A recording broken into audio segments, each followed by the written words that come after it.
What's up, everybody? Welcome to Podcast Now. I am Alex, and in this video, I wanted to have a pretty interesting talk. I figured, it's been enough time, and there's been a whole lot of things going on in the industry. It also kind of coincides with Hogwarts' 6-month anniversary. Troy, you were kind of on like the interview press tour thing, so I thought, let's get you back for I think part 4 of our discussion, but not fully on Hogwarts. Honestly, I wanted your opinion or his opinion for the viewers to talk about the industry itself, the Baldur's Gate situation. And I've made some videos, but here's a man that's been in the industry, right? So I definitely want to kind of run it by you and just talk about what in God's name, is happening here. So Troy, welcome back yet again. Thanks, Alex. It's good to be back, and I guess it's been 6 months now since we talked about Hogwarts Legacy's Yeah. launch. Although not all SKUs of Hogwarts Legacy are out, and then there's this Baldur's Gate thing happening, which is funny because it's really really close to Hogwarts Legacy in many ways. I mean, if you follow Yeah. the Steam charts, it's like within 4,000 Oh yeah. numbers of beating Hogwarts Legacy at its Yeah. peak. So it's really close. So Yeah. be honest, did you want Balt? Because I kind of was rooting for Hogwarts under my breath. Like I kind of wanted Hogwarts, and I think it's what, 9th or 8th. Like I just didn't want Baldur's Gate. They're like 4,000 away. I don't think Baldur's Gate's gonna make it because it probably would have been last week, right? Like as the weeks go, it's gonna lose a little traction. So I think Hogwarts is safe. Which one were you rooting for? I don't know if I was rooting for either one because I was like, well, if Baldur's Gate does it, it deserves it, right? It's like, Right. wow, what a surprise that it overcame. Yeah. So I was kind of hoping that it would, but at the same time, I like Hogwarts Legacy being just one notch Right. above, you know. Yeah. Yeah. No, I think it works. So we'll end the conversation at Hogwarts. We might probably like step in it anyway as the conversation goes. But I wanted, and I know you want clownfish, and you had talked about some of this stuff. Hopefully, we can make it a little bit different here. The Baldur's Gate thing with the developers. I feel like it's quite the discussion and kind of nuanced because I feel like the developers that are upset or scared or whatever, I think there's some good points about like the attacking of like indie devs, but I also feel like they're like making stuff up as if like that's the only thing that they're kind of like representing. I feel like we're kind of on the same page. To me, it's the Bungies of the world or the Insomniacs, these bigger tier developers, them echoing that one guy's statement. It's like those are the ones that have unlimited budgets and they shouldn't be afraid of anything. That kind of like scares me about the industry itself. Yes, the indies, but nobody, I don't know, I guess not nobody, but I think we kind of know expectations when it comes to like a team of 50 people. You know what I mean? So where do you stand? I guess just a blanket thing, we can get deeper into it. Where do you stand just on this Baldur's Gate? We can't raise industry standards. Yeah. So I mean, the bottom line, just kind of getting to the end first, is I'm all in favor of industry standards being raised wherever they're raised. Yeah. Right? I think Baldur's Gate and the Larian team deserves tremendous credit. They've made an amazing game that people are just eating up, and it seems to have just hit the market perfectly. Everybody's very impressed with what they've done, so they deserve tons of credit. And it's kind of weird that it's turned into some sort of controversy a little Yeah. bit, that they're like, wow, this game is so good or so complete or so robust that Right. that other developers seem concerned by it. But at the same time, I can kind of see what some of the developers are saying, and it actually reminded me of a quote from John Romero that I heard way back in like 1997 or something like that, where he said everything in the games industry conspires against the making of a good game. Yeah. And he's kind of right. After all these years, that everything in the games industry, it's very difficult to make, especially the bigger the game is and the more people are involved and the more money involved and the longer it takes. It's Right. really a huge undertaking, like we just saw with Hogwarts Legacy Yeah. and now with Baldur's Gate. And so my off the cuff thought is, I think a lot of what these developers are saying is reminding people that making AAA games is non-trivial. It's huge and it's big. So I agree with that, and I think that's important for people to remember. Yeah. But I disagree with the notion that Yeah. we should lower the bar, or that people shouldn't expect quality product, or that somehow Baldur's Gate is an anomaly. And Right. and I don't think it should be. I think Baldur's Gate has done so many good things that we should all be learning from it and Yeah. studying the game and saying, what as developers can we pick up from this to do better in the future. Right.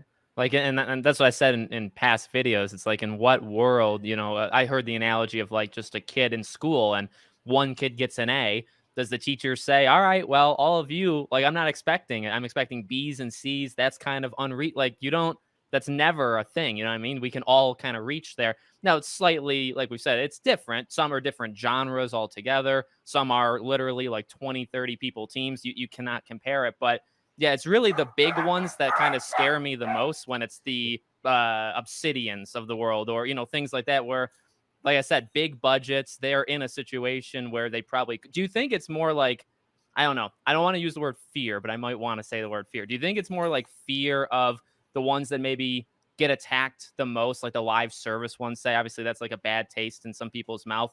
Do you think they're, I don't know, like maybe jealousy, where it's like they know their superiors won't let them do that? You know what I'm saying? Yeah, yeah.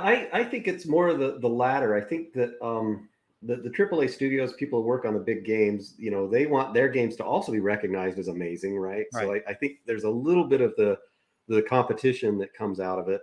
But I also think, and I talked about this on Clownfish's Yeah. channel, so maybe I'll have to give a little background here too. Is I think we're at a stage here, at least for the AAA video game industry, that a lot of the developers have become more like police forces, right? They're less about taking new ground and doing something exciting or new. They're more about maintaining what they've already developed, Right. staying right where they are, keeping things kind of like, it's more like a job now, right? You go to a Yeah. job and you do your work all day long, and then you go home and get paid. Right. Prior, the last 20, 40, 50 years of game development, if you were in it, you were in it because you wanted to be there, and it was, you knew it was going to be hard work, but you were trying to make something great.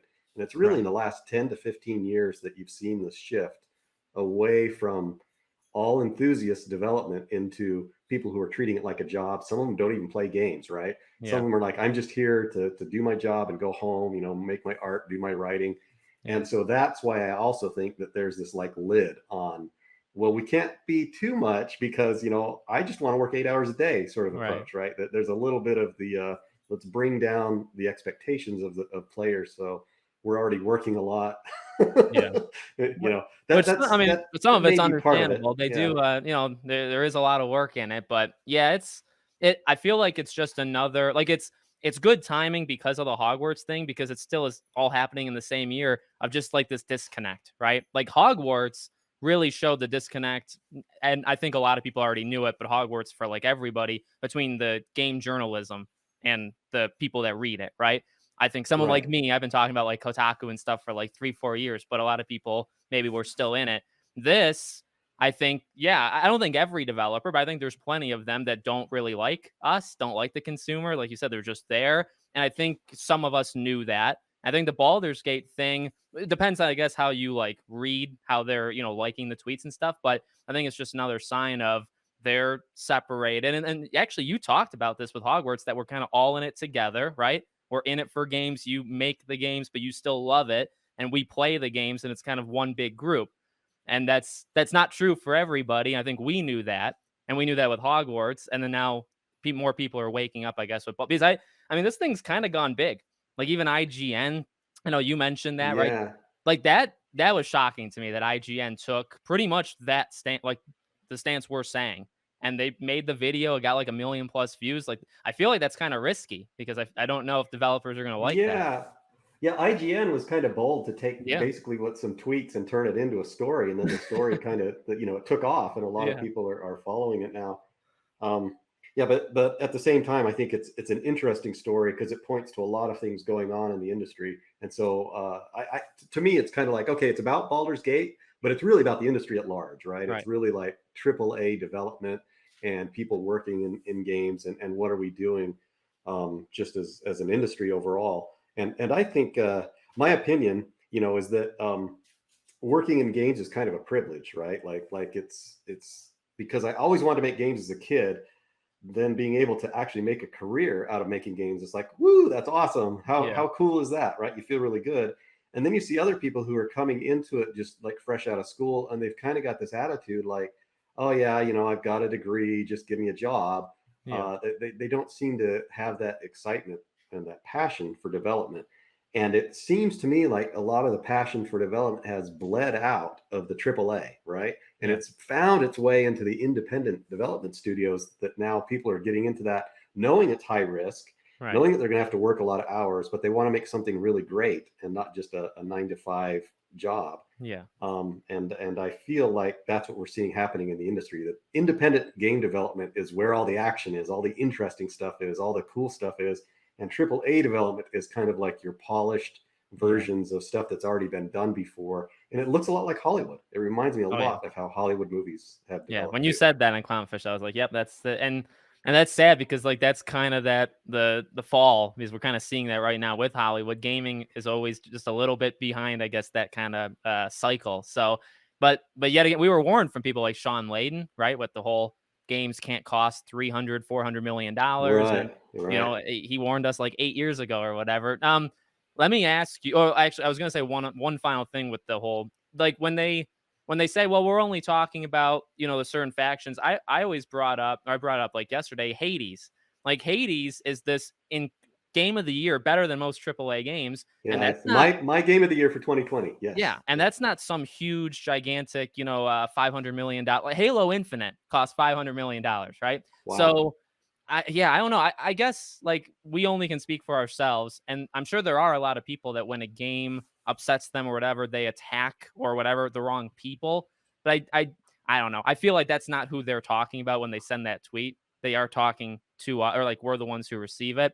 So I don't know. Just the idea that they come out and say, well, we're kind of cherry picking. We're saying, well, don't attack indies. Well, duh. Like obviously we're not gonna we I don't know. We have good expectations. At least I can kind of speak for myself. I was going to ask you one thing though. As a developer, like going back in the way back machine, when a game would change the industry, like being somebody that was in there, like what would that do? So when you're working on a game and something gets game of the year, or like a Grand Theft Auto, right, changes some mechanics with open world games, do you as individuals notice? Does bosses kind of come in and say, well, we need to start, like what happens? Well, I think typically at least the developers I've worked with, have always been very game players themselves, very game centric. And so when a game comes out and it's an independent game or it's a AAA game, they'll all Yeah. start talking about it and what's Yeah. cool, and they'll share it. And we'll often know, I said we were playing a lot of Stardew Valley at the Yeah. very beginning of Hogwarts Legacy, right? Because we Yeah. were looking at some different simulations. So there was like 8 of us in the design team. We're all playing this game that seems to have nothing to do with Hogwarts Legacy, but we're studying it so that we can learn what's good from it. So Right. at that level, when a game disrupts the system, I think that developers who are into it already see it coming. Like I talked about with Marvel's Midnight Suns, which Yeah. is a card-based game. Everybody knew that has been following an indie game that's Slay the Spire or Monster Train just remade now Yeah. with AAA budget. Right. However, now if we switch the thing from developers, we look at the executive side tends to be the money guys, and they tend to follow, right? They tend to see what's hot. And so when a game does something really, really well, everybody's playing this thing, they'll want to make one just like it because they'll assume that, consumers are just basically want more of the same. And Right. so you'll see that when like the open world stuff that got all kicked off, I think a lot of that's out of the GTA. The Grand Theft Auto games became super popular and sold gazillions, and everybody's like, well, let's make a lot of open world games. And you see this proliferation of a type or a style of game, Right. just because a few of them were very successful, and then everybody wants to make them. Right. Do you think that kind of blends into there's another thing kind of happened. I mean, we've never really talked about it, but it's happened over several years. The idea of in between these 4 or 5 year cycles and then getting, say, God of War Ragnarok, which is very much like God of War, right? So, and I want to be careful how I say, because I really loved Ragnarok. And I also don't necessarily think more of the same is all that bad. But you have those discussions or the hot topics you can make videos on of like copy and paste, right? Kratos is pushing the boat the same way he did it 5 years ago. Do you think that's kind of reflective in that where the game worked and 4 or 5 years, they're just going to mostly do it the same thing? Yes, I actually think that AAA studios, once they produce a game that's really well received, like it's a big game. God of War is a good example.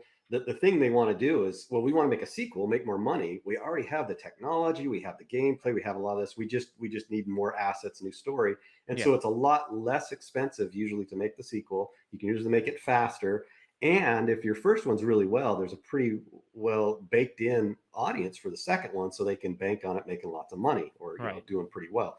So you almost get into this situation where studios become victims of their own success. They've Yeah. done something really well, they have to make something very similar to it, so that their audience is happy for the next game. Yeah. Meanwhile, the independent studios are off there going, let's just try this and see who picks up on it.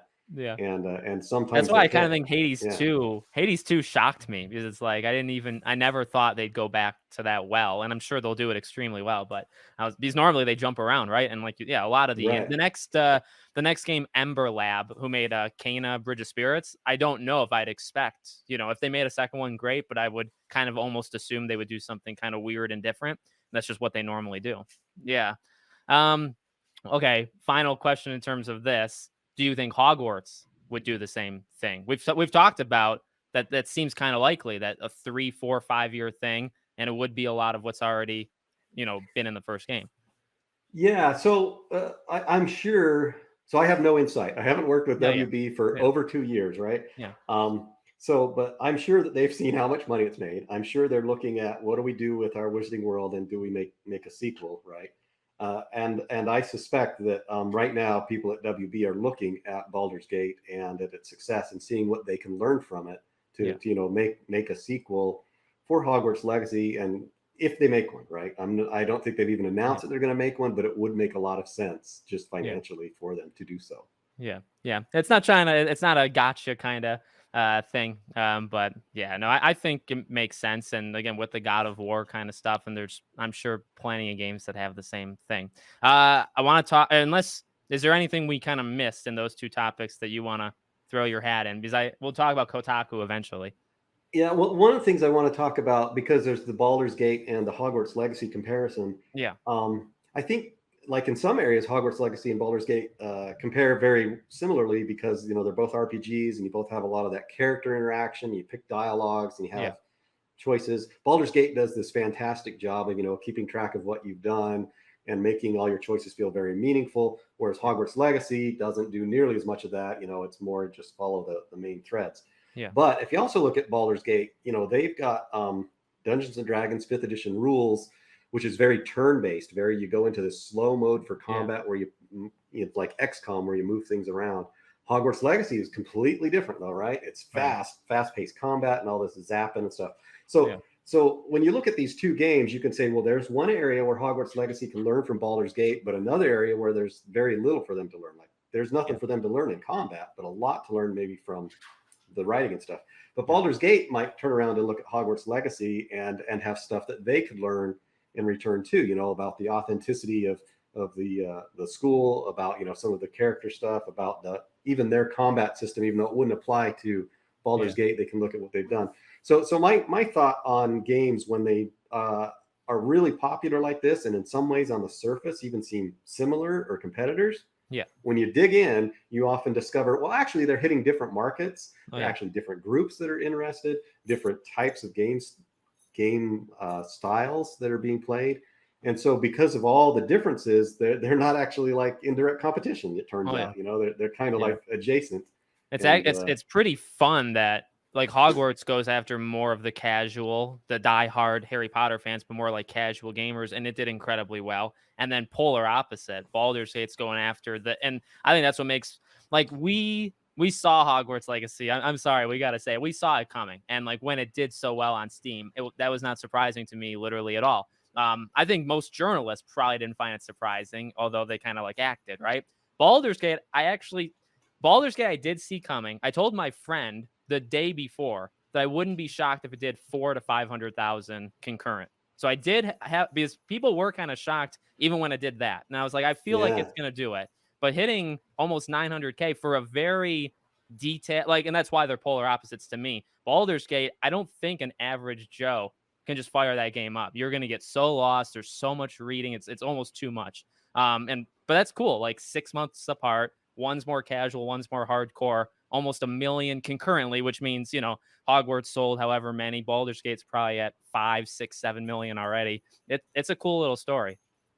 so on Baldur's Gate 3, let me ask you your opinion. Do you think that part of its success is because it's Dungeons and Dragons? No, I don't. I really don't. People say it's Because that's what the article is, right? They'll say it's got the Dungeons and Dragons IP.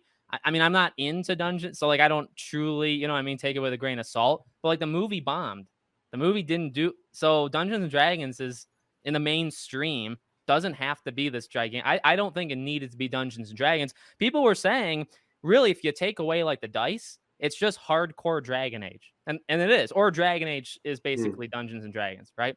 That's how I saw it. Is like it doesn't need like the dice rolling is really cool and it's a huge element, but I don't know if it needed, or even if it was tied. You could do dice and not be Dungeons and Dragons, I assume, right? So yeah, I don't think so because the movie didn't do very well. I've all the videos, you know, I maybe we watched the wrong stuff, but Dungeons and Dragons doesn't seem like it's in the greatest spot of all time in its popularity, like playing. So I really don't think so though.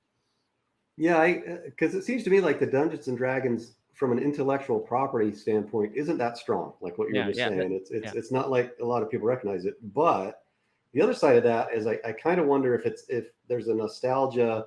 This is Dungeons and Dragons on the computer, kind of like the long series of Baldur's Gate and all the Right. Forgotten Pools games and stuff. Divinity, That Original Sin and stuff.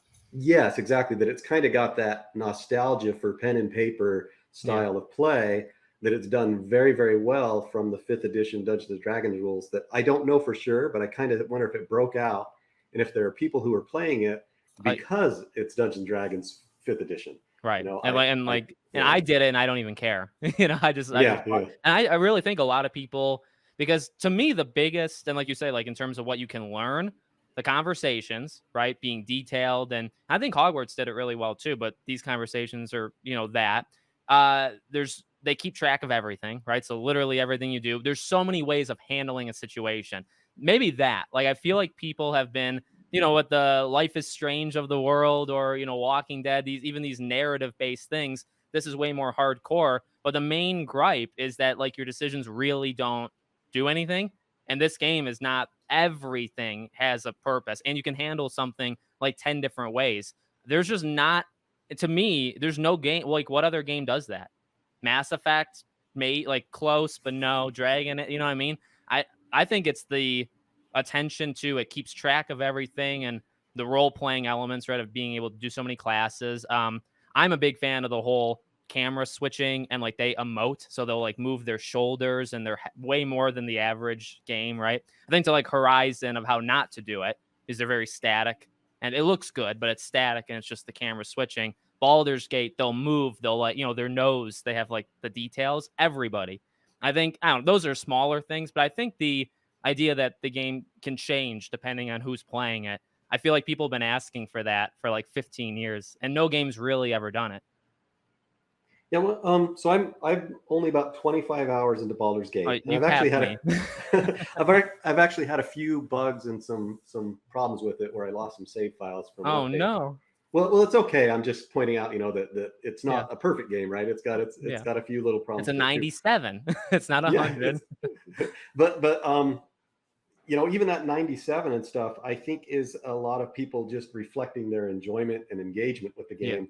Not necessarily that it's a perfect game, that it's done Yeah. everything exactly right. But there's some things about the design of the game that I think are really interesting, and lend itself well to the style of game they've done. Like, for example, the the way that you play through the game, as far as I can tell, is that you've always got your companions with you, right? They're always going through you, or they're back at the camp. And so when you're writing, when you're developing for that, that those, eight or so companions are going to be there from beginning to end. And so you can write or dump a lot of your writing staff just on those core characters, Yeah. which is different than, say, a different game, like another game where you might be going from place to place to place and you don't know who they're going to be interacting with in different Right. areas. You don't have that same group traveling with you all the way. Yeah. Hogwarts Legacy struggled with that a little bit. They actually, eventually decided, well, we're going to have some key companions that will flesh out more, which was a good choice, right? Yeah. Because then you get Sebastian and that sort of Yeah. thing.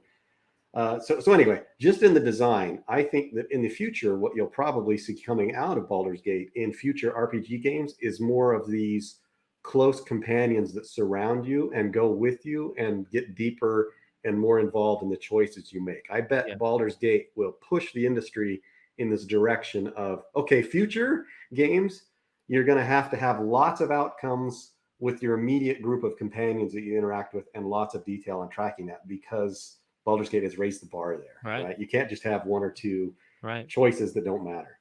To And me, I think that's great. Mass Yeah. Effect 2 is Mass like, Effect did a great job. Yeah. yeah. Mass Effect 2 Sorry, is go ahead. my best thing of they don't really change. Well, obviously, if you have romance and stuff, and they will have different interactions depending on who you choose. Baldur's Gate takes it and runs with it. I almost think the suicide mission, right? That's what's the final mission of Mass Effect 2. That probably, I would assume, is some sort of inspiration where they could all die. Two of them could die, right? Everything you've done kind of would reflect that. Yeah, that's kind of my go-to. But I think Baldur's Gate does beat it. But this almost organically moves me on to accidentally a topic I didn't say. Do you think, is there any games that kind of come to your mind that you think this will like hurt immediately? Where, like I say, like Starfield, I'm so excited and I cannot wait. But I wonder, like, are people going to hold it to that higher kind of standard? Mass Effect is one, though. Like Mass Effect and Dragon Age, the next ones, I feel like there's going to be a lot more. The expectations have been raised, and they need to Yes. be ready. Not even their fault, but they need to. Is there Well, anything that you can think of, or? No, I think you're right. I think some of the sequels, the next rounds of games, probably the ones that are in the queue right now that are being Yeah, worked on, yeah, are looking at Baldur's Gate going, oh, now we have to yeah, live up to this. Maybe that's why you see the developers kind of responding the way that they are. They're like, right, oh, you just raised the bar, but we've only got 6 months before we got to push our right. game up. There's no And way we can that's touch where, this. and Yeah. yeah, and I wish it wasn't Twitter with 104. Obviously you could make essays on Twitter, but I think in just what they said, they didn't go too far in depth. I think that's fine. Like the Starfields, I don't really think should really be penalized by Baldur's Gate. You know what I mean? Because yeah, some teams are shipping their game next month, and and that's again, I think a rational, normal gamer wouldn't do it. There are definitely some that would, but I think like the average probably wouldn't. And if that's what they're saying, fine. The indies, games that are coming out in the next year, but games that are coming out in like 3, 4, 5 years, there's really no excuse. And at the same time, like you had said with Hogwarts, and I had said this for Starfield, like they have their different strengths. There will be different strengths. So maybe Starfield actually will be even better with companions. There'll be like 20 plus companions in Starfield. They actually will have more than Bolt, right? So Yeah. maybe it's better. The combat's obviously just so different that it's not even fair to compare, right? So even games that are coming out soon, they should have their strengths that are just totally separate from Baldur's Gate. Yeah, like Baldur's Gate's combat is very different than Oh yeah, almost all the other yeah, AAA stuff. And in a way, I think that really works to their advantage too, because in my opinion, you face different challenges in that kind of turn-based combat style oh than yeah, you do in the real time. yeah, And so they may have been able to get their turn-based combat all figured out through Divinity and Divinity Original yeah, Sin, and then they could focus a lot more on their character and tracking stuff for Baldur's Gate. yeah, Um, so like, you're looking at the other AAA games. Well, they still have to get in there and make the real-time combat feel really good. And that is hard. That is one of the most difficult parts for a AAA game to feel good. And in Hogwarts Legacy, that's one of the things that I think the team did the best, was oh make yeah, that spellcasting combat yep, feel unique and fun and wizardy, yeah, and you get better at it and all this stuff. That was a huge effort for that team, which was not an effort for, yeah, like the Baldur's Gate teams. They were doing something else. yeah. But I it's like going to to be think that. of. Oh, go Yeah. ahead. I like to think of the combat of Hogwarts because and we'll talk about this for like the 6 months. The authenticity of the castle and like the IP, that's a big thing to it. And then the sites, of course, that want to go out for blood, they'll say that was the only thing it had for it. They always forget the combat. To me, yeah, I do think some things will age bad, like the collectibles and stuff for Hogwarts. But the sites that kind of just overlook the combat and will just say, well, it's bloated, and I think there was a headline of that. Remember how I think Sophia Narwitz tweeted, I don't know if you saw her tweet, where they like copy each other's homework and it's like the same title from different websites. And Oh, it's, right. yeah, it's basically the idea that it's just a Harry Potter IP game and there's nothing else in it. They all, to me, don't talk about the combat, which I think was extremely good. So, Yeah, I'm glad to hear you say that. I know a lot of guys at Avalanche feel very gratified. I mean, that was in the development of Hogwarts Legacy. Getting the combat was yeah, very difficult. I mean, because it's at distance and you don't get in melee, right? yeah, and that really changes the way you think about it. So those guys who developed the combat and slinging spells and that fencing at a distance, they had to work very hard at that. And now I feel like they're kind of become the bar. There aren't any other games that I'm aware of that do it quite like that, right? That No, play the because spell. Really. it's like the free flow combat from Arkham, but but then it's something that they could never. I'm not saying it's better because I think the Right. It's Arkham not one, necessarily better. It's just yeah, different. it's Yeah. different. Yeah, it's at a range. But yeah, I mean, they always. I really do believe that. I think and well, what's funny about it, and I had said it, and I think we talked about it before, like showing off the combat in Hogwarts. I don't know how fun it even looks. It's interesting with Hogwarts because I do think you have to play it to truly appreciate like how good it is. Because even the first time they showed the combat, I don't think I was all that like happy. I was like, oh, well, I think I was relatively okay. I think the idea of it being stiff was something a lot of people threw out, right? But that's something that once you play it, it all kind of just feels really good. And I can't really imagine it being any faster if it wasn't Yeah. stiff. Like the opposite of that, I don't even know what that would look like, right? So that game almost had to come from behind. It's like, how is it going to work? And then when they show it, it doesn't really show the full picture. It's got to be, you have to play it. You have to put it in your hands, which is maybe a tough sell, for some people. Yeah, I think it was. I feel good about where that Hogwarts Legacy ended up in combat. I feel like the school ended up, but at the same time, as you pointed out in your criticisms about 6 months ago, very very valid. The game was kind of a collecty. It had you do a lot of things over and over and over, Yeah. more than it was fun. Filler I, is what you call it, and you're totally right. Right, yeah. like they can do that better if they ever make a sequel. So I want to ask you, okay? Because I was just having this talk with Spider-Man, and I replayed Spider-Man 2018 like 2 weeks ago, and that game reminds me actually so much of Hogwarts in like the really good world, good movements. I guess Hogwarts would be more like the fighting, right? There are actually quite a few similarities between Spider-Man and Hogwarts, and then same negatives, same I would say bad things, collectibles. So my thought on it, and I want to run it through you as somebody who like makes the games if it's even possible. So like when you do a sequel, right?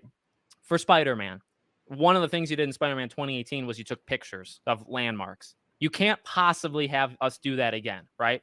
That you collect backpacks. There are a ton of collectibles, more than I remember there being in Spider-Man, and I didn't like it, just like I didn't like in Hogwarts. For a sequel, do you think maybe this is more the afraid thing of the industry? Do you think it's a fear to take those kind of things out? Can people handle an open world, say Spider-Man 2 or Hogwarts, same size ish, but it has very, very few things to collect? Do you think developers are afraid people will call it empty? I've said, like, even if you replace it with, say, 10 big side missions, I'm not saying it's equal workload, right? Putting 500 collectibles versus 10 side missions, those are different departments. Those are all sorts of different things. But I feel like you could have an empty game without 500 collectibles. And if you had 10, 15 missions, I'd be content. So I'm kind of at a lot, I'm at a loss for words. I feel like the average person would be content though, too, because I don't know how many average people like collecting so many. And it's such a gimmick. It's in everything. I don't think people would miss it. So I guess how do you feel about, can you take out collectibles? Are they afraid of that? And then go from there.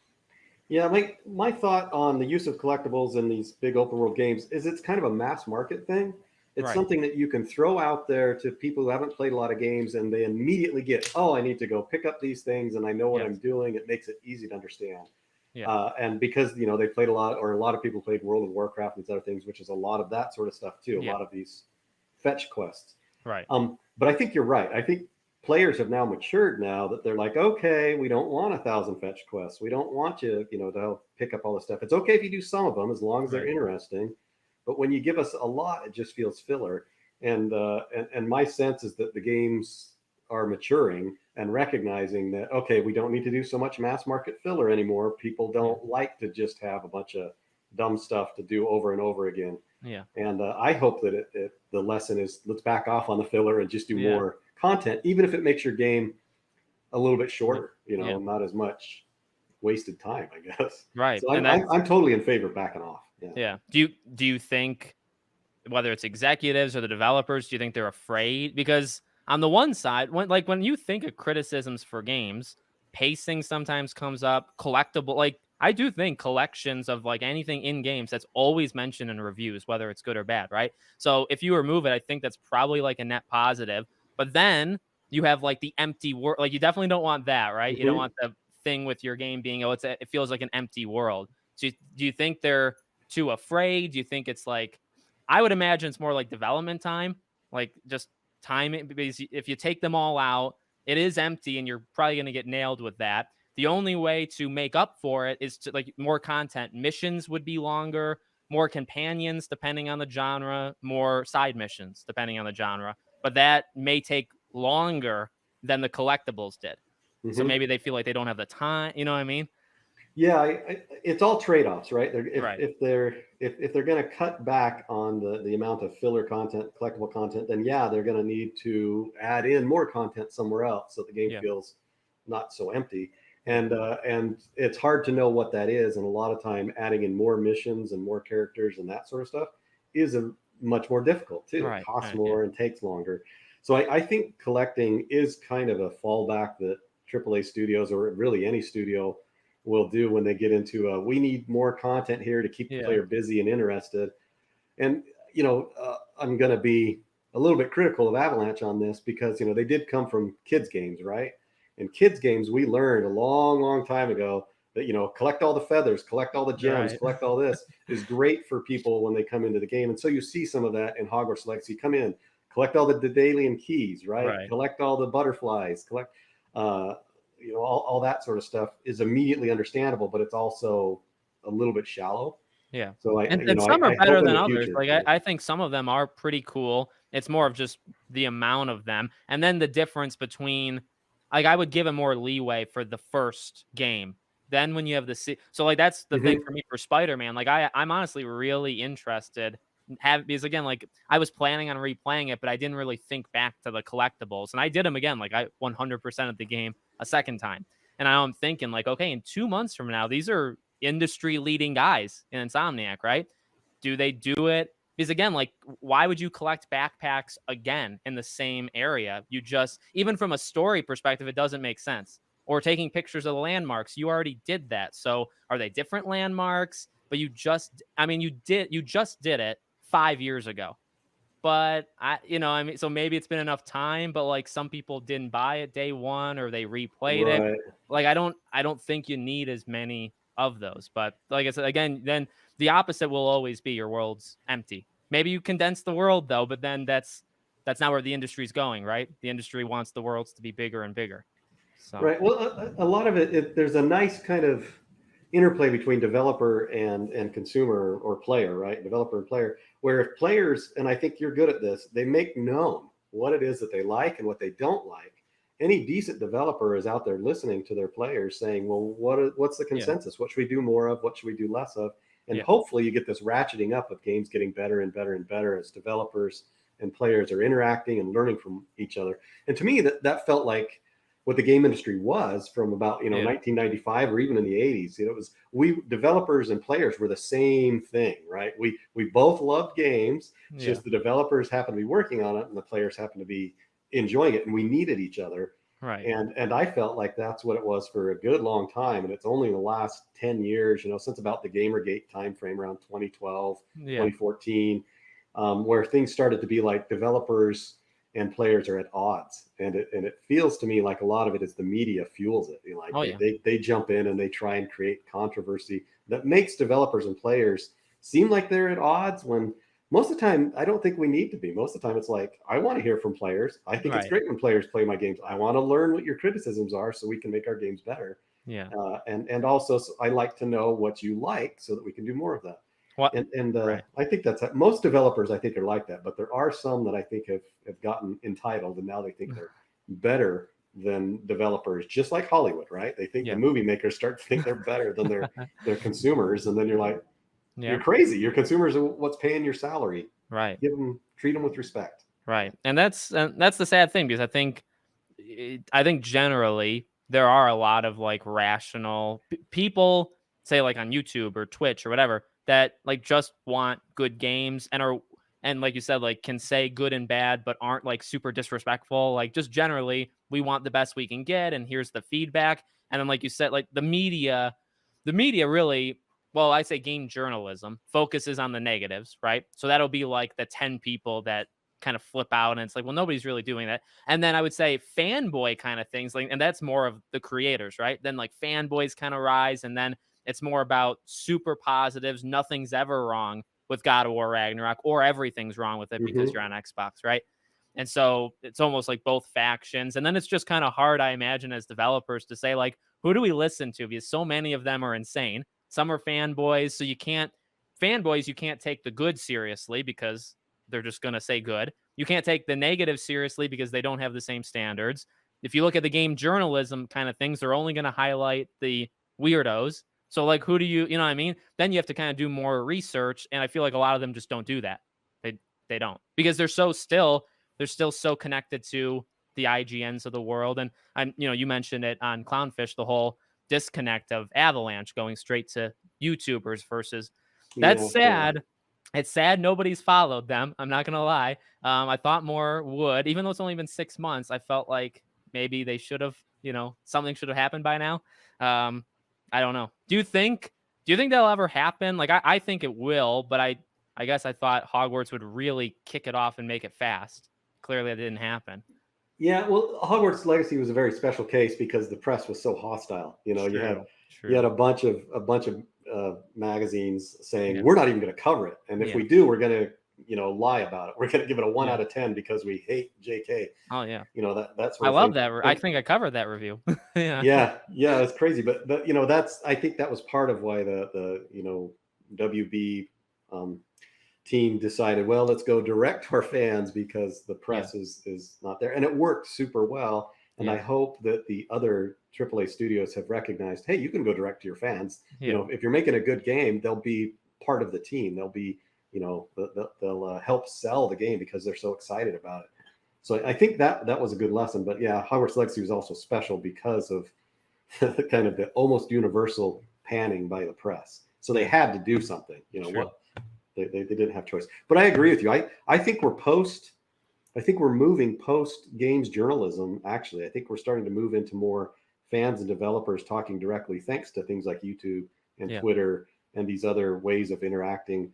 I anticipate that you'll probably see in a lot of AAA studios more of Chandler like positions, like Chandler from Hogwarts Legacy, where they're out there working with the consumers, trying to help be kind of that PR team. And what do they call Chandler's position? He's like some sort of community manager, I guess. Yeah. Yeah. And usually you only get community managers or you used to when it was an online Multiplayer. game. Yeah. Yeah, and Hogwarts Legacy is not an online game. Yeah. And so I think you might see community managers showing up around other games that don't have big online components, just to help interface with the fans and to take feedback. Yeah. And as things continue to expand, I think that would be, more necessary. What do you think about? I'll throw Kotaku because I just kind of want to get your opinion. So, editor in chief of Kotaku's gone. I guess that does tie into this gaming journalism. Um, how long do you think like this stuff lasts? Like, Kotaku will clearly, I think, be the first ones to die. And I'm not going to shed a tear. I don't think you will shed a tear either. Yeah. They were pretty harsh on you. What do you think about, I guess, just the state of, we were already kind of talking about it, but Kotaku, the game journalism industry?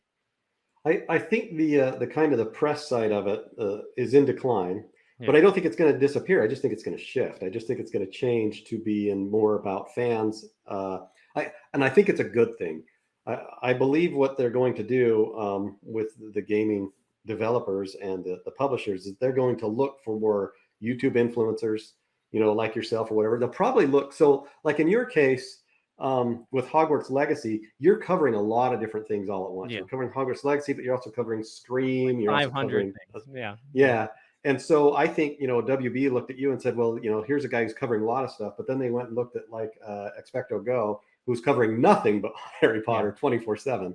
And I have a feeling that going forward, you might see other game studios look for their YouTube promoters who are all about their one game. And Yeah. if they're kind of popular and doing a favorable thing, they may start feeding those channels because they know they're going to get very positive, constant support. It's almost like they're hiring them for free in a way, Yeah. like.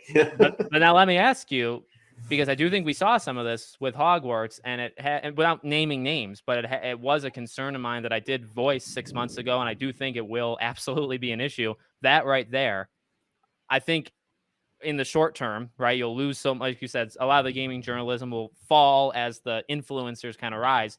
Ultimately, you will then still end up with the same thing. You'll have people that are in their pocket that you don't really trust because they are fanboys. They're Right. just, so that's what I get.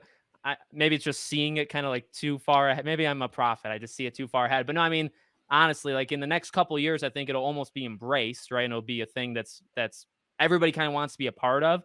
But then say after that era, then it'll be more like, oh, well, they're paid influencers. Of course, they're going to say positive things. Now we need to go back to these people that cover like 100 things because they're less owned by, and it's just going to cycle back. No, I like to think I have a chance because the more my channel goes, I almost feel like I am kind of like an IGN because I cover yeah, like you're a yeah, news channel to me, right? yeah, You're like covering the news all the time. You're yeah, like, what's going on? And hi, this is Alex from Podcast Now, and then you'll say, I'd like to talk about, and you'll yeah, have like the things that going on. So you are more of a news channel, not so much a fanboy channel at all. yeah, And I think the role of the news channels that rise up like yourself and continue to grow are to be the channels that give you the good straight reviews, the good yeah, analysis. This is what I like, this is what I don't like, and they definitely also have a role.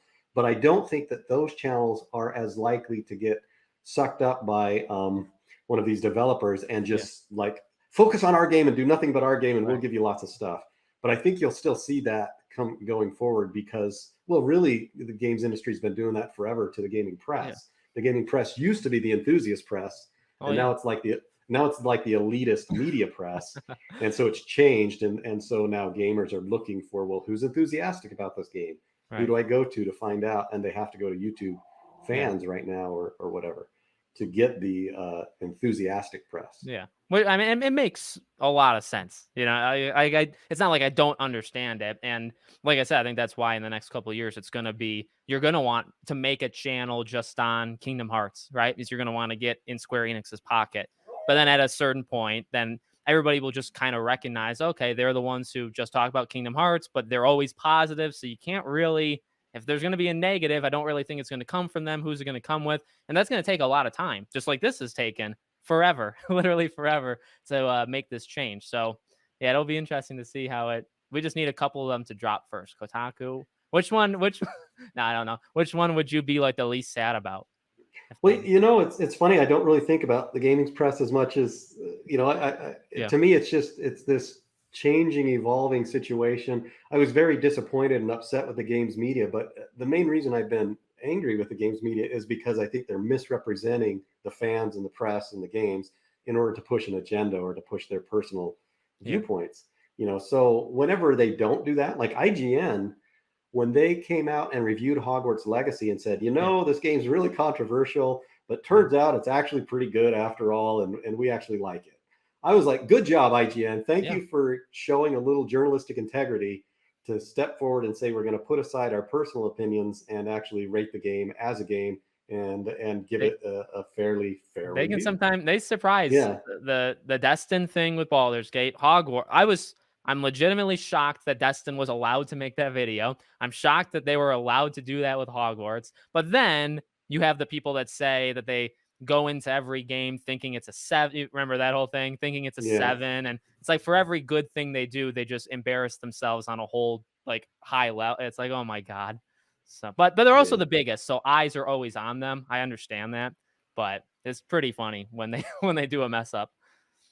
Yeah, yeah, I'm much more amused. So I think IGN deserves some credit for recognizing that. But like you Oh look at yeah. the gamer, and Oh my God. the gamer comes out with, "We will not cover Hogwarts Legacy. This is a disaster of a game," and then they do like 15 articles about Hogwarts Legacy anyway, Yep. and they just talk about what an awful game it is and how Were they the everybody one like who's on that day they did like 5 the day it yeah released? they Like immediately. Yeah, yeah, and immediately. yeah. We won't cover the game except to have a whole bunch of clickbaity titles to get Yeah. you. Yeah, it's just It's like you're like, still wow. making, yeah, I mean like there people I really I mean again, it's good to reflect because I do think so many people because it was just so dumb. Like you have to be an idiot to not really see they say they're not going to cover it. then they don't play it. So like they did that, but they didn't really say that. They said they're not gonna like focus on it. So then they did. You're still making money off of it, but that's okay because you're against it, but you can still make money out. Like it doesn't, and like it's such a popular game, so everybody's kind of paying attention. You have the what was the thing on Twitch where they made the website? Remember that? The website of people that were streaming. Right. I Yeah. mean Yeah. that's going back like Everybody. 100 years. Yeah. Isn't that crazy that they did that? They were trying to shame people who were streaming the game, like it was some sort of religious thing. Like Yeah. you're doing this, you're a bad person. I have to Yeah. go around and harass you. We're gonna For, compile your yeah. names and put it on a list because you're a Yeah. bad person. Like, what does that sound like? I can't believe we actually went there with it's nuts. It's nuts. It is nuts. It was pretty crazy. Yeah, it's amazing to me that a video game can have that kind of repercussions. Like it becomes a moral issue of whether you're playing it or not. I'm like, it's just a game. Calm Yeah. down, guys. It's okay. Yeah. And like Neon said on Clownfish, the whole, do you think it is about that control? Because I don't know if I've never like fully thought about it, I guess, but his point's pretty strong, right? Like they know they can't go to Lego or Universal and stuff, but there is that elite mindset where they control the gaming industry. And I think that's been pulled out like in the last 5, 6, 7 years. Like that's gone. And they're realizing it, and these are just kind of showing it. So I think I'd probably subscribe to his kind of thought process on it. Yeah, Neon kind of surprised me. I hadn't really thought about it, but what was compelling to me is that he knows a lot of other guys in other industries, like Yeah, comics. yeah, I think he knows some guys in music and books and different things, not just video games. And he says that it's kind of a common thing that these kind of elite journalist type people start trying to get control. They're jealous of the yeah. people who are succeeding, and so they try and pull them back, Right. and make them look bad. And I had always thought that it was to push certain agendas, certain social agendas, but he's like, I think the social agendas are secondary. They want the personal control, the personal Yeah. satisfaction of taking people down. And man, that seems cruel. That seems like, wow, what's wrong with those people if they just want to take people down? Well, the people bullying the stream, like girlfriend reviews, bullying them to the point of them crying and having to shut the stream Yeah, down. that's And these it's are average. why. These are Yeah. people that are not too political, and they're actually probably not like they're probably in line with the people that are bullying them more than they're like the other way around, and they got destroyed. Like it, and that's like that to me. Obviously, the game itself, but like separate from the game, what you take away from it is like through all that, through all this bullying and intimidation, the game still, I mean, did better than Baldur's Gate. Let's say it concurrently on Steam. Right, like it did so well and had so many people against it. Like you had said, did it actually help? Did it hurt? I think it helped personally. I think it was like a net gain from all that because it's just so much. Because I do think like general people aren't that insane. Like generally, there are some, but there's not that many.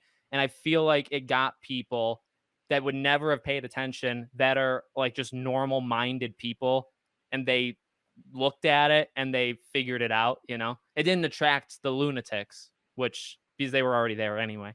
So Yeah, it's the phenomenon of somebody attacking somebody else just because they like something, yeah. just because they're playing Or a something. video game at A home video, that's not yeah, multiplayer, so you're literally playing it in complete isolation, and that you're not allowed. Like that's just like watching a movie. You watch a movie yeah. at home. You're not going to stream it. You're bullying them and saying in your own home where nobody's watching you except for you, you can't do it. Like how did they think that was going to go? Right. I mean, that's why I use that religious thing, is that it becomes like you end up feeling shame and bad for something that really isn't bad, but because you've been told that you should feel bad, Right. you end up like, oh, I'm playing this Hogwarts Legacy game and I feel kind of bad, like I'm hurting somebody, but you're not, right? You've just been told that, and so you've kind of internalized it, and it has a lot of that purity sort of culture. Like I can't intermix with things that might be contaminated. And I'm like, my goodness, it's just a video game. Yeah. Relax. It's okay. I think if there's anything that I want to say to like anybody who's watching this, is that I actually think video games this year are in a great spot. That a lot of great games are still coming out. If you take a step back, all the drama and everything kind of washes out of the picture, and you can just step back and go, hey, there are a lot of great games coming out this year. So Yeah. much that I can't keep on top of them all. Yeah. And so I think the gaming space is actually pretty healthy. right? Like right now, I don't feel like games are in real trouble or that, the industry's collapsing or anything funny like that. I think it's adapting and adjusting over time, and it's all looking like we're just going to get even better games in the future, even more immersive stuff. If anything, I'm more concerned about the future of humanity when Yeah. games get so good in the next 5 to 10 years that nobody wants to do anything but put on their virtual headset and live entirely in their gaming worlds. Yeah, that's a very fair point. I was gonna ask you because we do have like 20 games that are coming out in the next few months. What's like your most anticipated for the rest of the year? Do you have one? Uh, I don't have one right now. I was surprised by Baldur's Gate 3. I was not anticipating it at all. Oh And yeah. then people started talking about it, and I had a friend who said, "Hey, you should check it out." So I started reading about it, and I remember playing Dungeons and Dragons when I was a kid. And the next thing I know, I'm like, "This looks pretty good. I'm going to try it." And then I picked it up, and I'm like, "This is really good. They did a great job with this." Yeah. And so it caught me by surprise. Yeah. And I'm looking forward to the next game that catches me by surprise. Yeah. There's a lot of really big ones, really small ones in the next few months that I think will be. Yeah, I was the same for Baldur's Gate. I like a friend of mine like on YouTube, like we've done videos on each other's channels. He covered it. I watched like one video and I was like, this kind of looks cool. And that was like early July. And then over that course of the month, I talked myself into like I made a video. Should I get the game? And just by like watching it and talking about it, I was like, I'm gonna do it. And like I said, I felt like I kind of predicted that it was going to be really, really huge, but not as big as it was. But yeah, no, it was a good surprise. And I don't know if another game's going to surprise us like that. It's like it's going to be Starfield, Spider-Man, Mario. Those are like the big three, right? I don't think there's Yeah. going to be one that unless Starfield does I don't like 30 million plus and they say it on Game Pass, like I guess that would maybe be surprising, but all right, guys. So let us know what you think in the comments. This was a really fun chat. I wanted to do this, try to get like a talk of the industry. We can maybe do it again if Troy wants to, but I really Sure, I consider appreciate myself a friend of the channel. I'll yeah, come back whenever you want me a to, Alex. reoccurring So, guest. No, I really appreciate you being on, man. And is there any final words? well, I always like to say, game on, my friends. Keep having fun. Enjoy the game industry in spite of all the crazy stuff. It's. I still have a very positive, upbeat attitude in spite of all the negatives because And you've been in I it. You've been half kicked out of it, and you still like it. So I mean, either something's wrong with you, or you were just really passionate about the industry. Yeah, And, I just started loving games when I was a real young kid. Clear back in the '70s and '80s, playing the coin-op games, and I still have this positive, games that save the world sort of yeah, approach. yeah, the games are powerful. Let us know what you think in the comments. Make sure, as always, you guys are subscribed, and we will try to do this again. Thank you all for watching, and we'll see you on the next one.